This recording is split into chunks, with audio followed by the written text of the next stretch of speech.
Hey guys, welcome back to our channel. My name is Coach NC, where we talk about life in Canada. So, I am pretty sure you know by now that Justin Trudeau just resigned as the leader of the Liberal Party.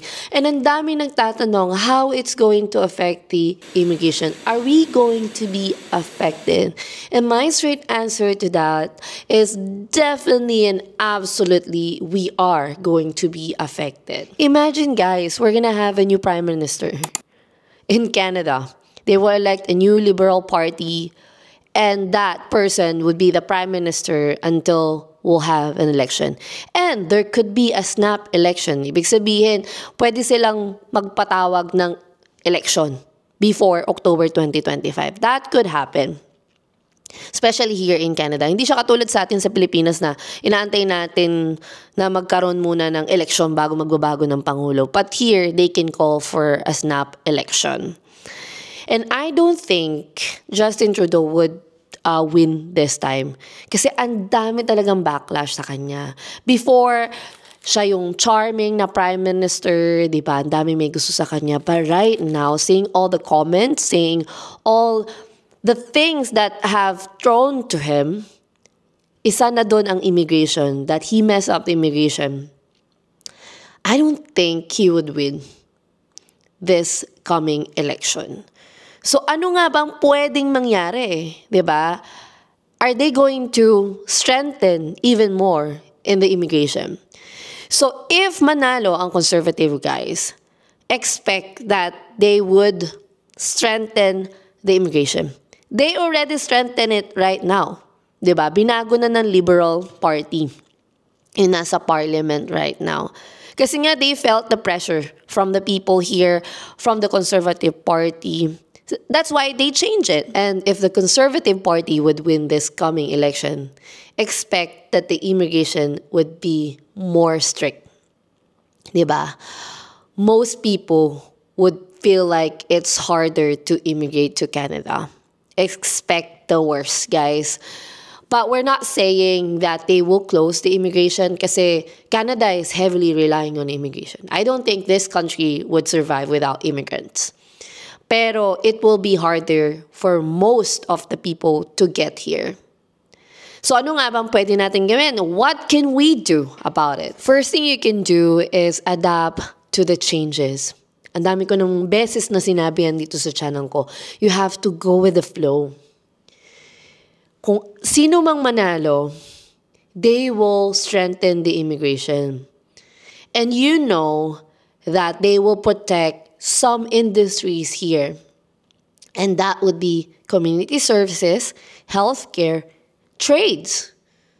Those are like the industries that you know, no matter what happened, kung sino mang maupo dito as a prime minister, they will protect those industries. Kasi kailangan nila yun eh. Diba? So ngayon, you have to adapt to it. You have to like go with the flow. You have to prepare yourself on how will you be getting into those industries.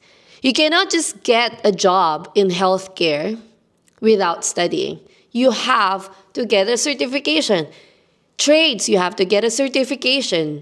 If you want to work as an early childhood educator, you have to get a certification. Yun yung kailangan mong alamin ngayon. How can you get in? And paano ka nga ba magsisimula sa mga industries na yun? So if you're watching here and you're sitting and wondering, oh, what can I do? Wala na mangyayari. Uuwi na ako ng Pilipinas, di ba? Meron ka pang pwedeng gawin. So kung nakaupo ka ngayon, nag-aantay ka ng immigration na mag-adjust para sa'yo, then baka umuwi ka. And it's hard to say that, pero it's the truth. Tayo ang mag-a-adjust, kahit na sino pa ang manalo. And again, marami kang pwedeng gawin. Marami na ngayong nag-aaral, guys, na kahit naka-post work permit sila, nakatapos na sila ng pag-aaral, mag-aaral uli sila. Kahit yung asawa nila, pinag-aaral din nila, di ba? So that they can start working in those industries na minention ko a while ago. And kung ikaw ay hindi pa nagre-research on how to get into those industries, then baka mahuli na ang lahat para sa'yo. So simulan mo na, tumayo ka dyan, at i-research mo na kung paano mo ba papasukin yung industries na yun.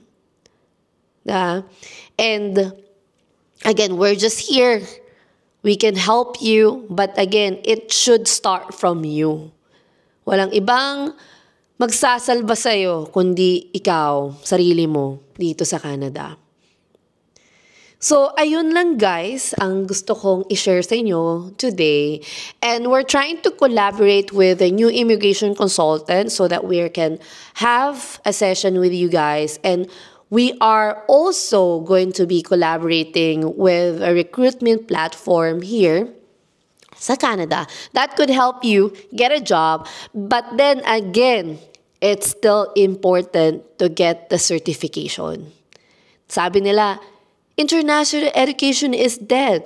It's not entirely dead because Canada, sobrang stricto nila. Hindi ka basta-basta pwedeng magtrabaho sa isang industry like healthcare and trades without certification. So you still have to go back to school.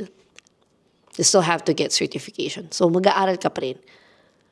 Ang tanong, are you willing to do that so that you can stay here? Diba? Yun lang guys, thank you for watching this video. In our next video, we will be tackling more about the in-demand occupation here. We'll start in British Columbia. I have like a video na I was trying to film for like 2 months already. So we'll release that video soon. Thank you guys for watching and I'll see you in the next one. Bye guys.